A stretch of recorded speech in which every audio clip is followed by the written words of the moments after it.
রাজধানীর অভিজাত এলাকা গুলশান, বনানী, বারিধারা ও ক্যান্টনমেন্ট নিয়ে গঠিত ঢাকা ১৭ আসনে এবারের নির্বাচনে বিএনপির ভারপ্রাপ্ত চেয়ারম্যান তারেক রহমানের প্রতিদ্বন্দ্বী হয়েছেন বাংলাদেশ জামাত ইসলামের মনোনীত প্রার্থী ডাক্তার এস.এম. খালিদুজ্জামান। চিকিৎসক ও ব্যবসায়ী হিসেবে পরিচিত ডাক্তার খালিদুজ্জামানের ব্যবসা থেকে বছরে আয় দাঁড়ায় ৩,৫২,০০,০০০ টাকা।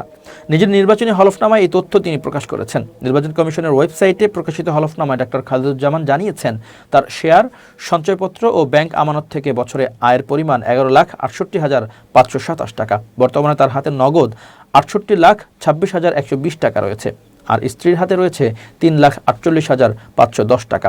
ব্যাংকে তার নিজের নামে আছে ৩৩,৭৯,৩৬৩ টাকা এবং স্ত্রীর অ্যাকাউন্টে রয়েছে ৫,৪৪,৭০২ টাকা।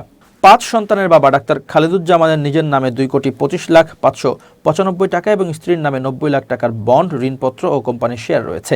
এছাড়া তার নিজের নামে সঞ্চয়পত্রে আছে ১,৩৬,৮৯,৬১৭ টাকা এবং স্ত্রীর নামে ৩৯,৫০,০০০ টাকা। এদিকে একই আসনে বিএনপির প্রার্থী এবং দলটির ভারপ্রাপ্ত চেয়ারম্যান তারেক রহমানের নির্বাচনী হলফনামায় দেখা গেছে তার মোট সম্পদের পরিমাণ ১,৯৬,৮০,১৮৫ টাকা। ২০২৪-২৫ অর্থ বছরে তার বার্ষিক আয় ৬,৭৬,৩৫৩ টাকা, যা মূলত শেয়ার, সঞ্চয়পত্র, বন্ড ও ব্যাংক আমানত থেকে অর্জিত। তারেক রহমানের নিজের নামে নগদ ও ব্যাংক আমানত রয়েছে ৩১,৫৮,৪২৮ টাকা, আর স্ত্রীর নামে ৬৬,৫৪,৭৪৭ টাকা। এছাড়া তার নিজের নামে প্রায় ৯০ লাখ টাকার এফডিআর আছে। স্ত্রীর নামে এফডিআর রয়েছে ৩৫ লাখ টাকা।